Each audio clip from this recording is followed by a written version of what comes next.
आज राहुल गांधी जी फिर एक बार दोबारा राजस्थान की पावन धरा पे आए। इससे पहले भी इसी पे आए थे, जब वो भाषण देके गए थे 1 2 3 4 5 10 बेरोजगारी भत्ता, किसानों का कर्ज माफ, ये सब करके गए थे। उसके बाद 5 साल तक उन्होंने इस राजस्थान की तरफ नहीं देखा। जब इस राजस्थान में युवाओं का पेपर खुलेआम बेचा जा रहा था, जब खुलेआम उसकी युवाओं के भविष्य के साथ खिलवाड़ हो रहा था, जब राहुल गांधी जी के हृदय के अंदर युवाओं के प्रति पीड़ा नहीं जागी, अब एक बार फिर भ्रमित करने के लिए आ गए। आज किसके लिए बोल रहे थे राहुल गांधी जी कि युवाओं का पेपर बिक जाएगा, चौराहे पे बिक रहा है। मैं युवाओं को कहना चाहता हूं, अरे भाई अशोक गहलोत जी को कहते ना उस टाइम पे आके, और अभी आरसी जी कह रहे थे कि हमने कर दिया वो कर दिया। आरसी जी, डीपी जालोरी को बर्खास्त करने के बाद में हम और आप इसी टीवी पे कह रहे बैठे थे और आप कह रहे थे ढूंढ लो। आपने जोधपुर के अंदर उनको पर्यवेक्षक बना के यूनिवर्सिटी में भेजा हुआ था।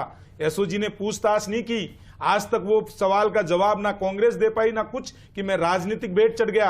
स्ट्रॉन्ग रूम की 2 चाबियों में से एक चाबी कैसे निकल गई, किस तरीके से पूर्व मंत्री 18.5 लाख रुपए के साथ में युवाओं के पेपर के साथ में किस तरीके से उनका सौदा कर रहा था, किस तरीके से आरपीएससी का चेयरमैन पकड़ा गया। और जब पूछा गया तो कहा कि मैं 2.5 करोड़ रुपए देके बनाऊं। किसको दिए वो 2.5 करोड़?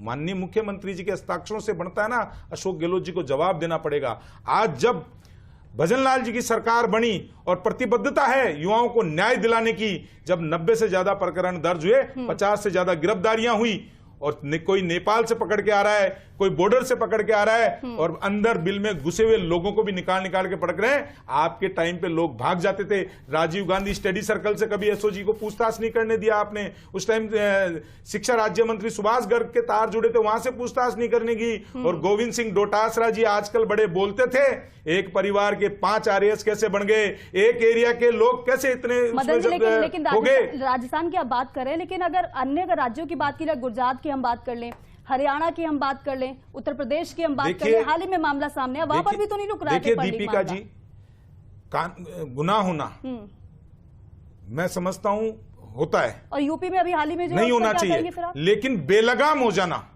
राजस्थान में 19 पेपर हुए और 19 की 19 परीक्षाएं जो है वो पेपर लीक हुए। राजस्थान के अंदर खुलेआम मंत्री, खुलेआम कांग्रेस के कार्यकर्ता, सुरेश डाका कौन था, किसका सोशल मीडिया चला रहा था? पिछली जब उसका नाम आया तो किसने उसको छुड़ाया? आज तक जांच का विषय नहीं है क्या? नहीं करवाई। क्यों नहीं करवाई? राजीव गांधी स्टडी सर्कल को किसने दिया? स्ट्रॉन्ग, मैं आप आज को बताता हूं, रीट का पेपर के पहले दिन हाई कमेटी की बैठक हुई। उस हाई कमेटी की बैठक में तय हुआ, जिसके अंदर डीजीपी कलेक्टर था, कि पेपर जो है वो मालखाने के अंदर रखा जाएगा।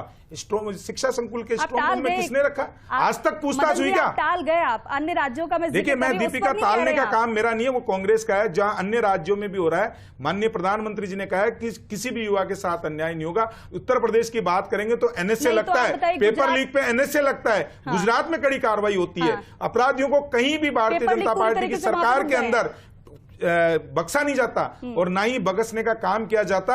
और आने वाला समय आप देखिएगा ऐसा होएगा। ये कहते हैं हम करते हैं, ये कह के भूल जाते हैं और जिसके प्रण लेते हैं उसी के अंदर जाके। आज राहुल गांधी जी एक चीज और बोल रहे थे, न्याय यात्रा निकाल रहे हो। वो कह रहे थे मेरे पास में दिल्ली के अंदर रेलवे स्टेशन पे एक महिला आई, और उससे पहले जब यात्रा निकाल रहे थे भारत जोड़ो, जब कह रहे थे कश्मीर में मेरे पास महिला, इनके आती है महिलाएं, लेकिन न्याय दिलाने के टाइम पे ये भाग जाते हैं। जैसे उस कश्मीर की महिला को एक बलात्कार का आरोप बता रहे थे, भाग गए थे भगोड़ों के जैसे।